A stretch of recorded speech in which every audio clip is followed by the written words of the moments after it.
நின்று கொண்டு இருப்பவர் உசைன் போல்ட். வணங்குபவர் கேத்லன். இது நடந்த இதே ஸ்டேடியம் இத்தில் கேத்லன் போதைப் பொருள் உபயோகித்து ஓடியத்திற்காக 2012 இல் தடை செய்யப்பட்டு சீஃப் பட்டம் வாங்கினார். உலக தடகள வீரர்கள் மத்தியில் அவரை ஒரு ஏமாற்றுக்காரர் என்று ஏசினார்கள். ஆனால் அதே போட்டியில் தங்கம் வென்ற போல்ட் அவரைப் பற்றி ஒரு வார்த்தை கூட சொல்லவில்லை. பல பேட்டிகளில் அவரை நோண்டி நோண்டி கேட்டபோது அவர் சொன்னது: கேல்டன் ஒரு திறமையானவர். அவர் போதைப் பொருளை உபயோகித்தால் தடை செய்யப்பட்டு இருக்கலாம்.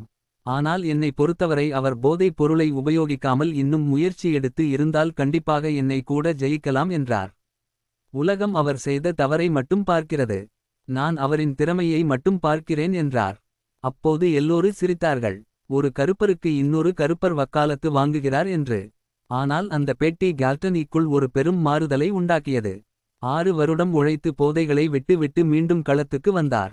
அதே களத்தில் அவர் உசைன் போல்ட்டையே வென்றார். அவர் தரையில் அமர்ந்து போல்ட்டை வணங்கிய காட்சிதான் இது.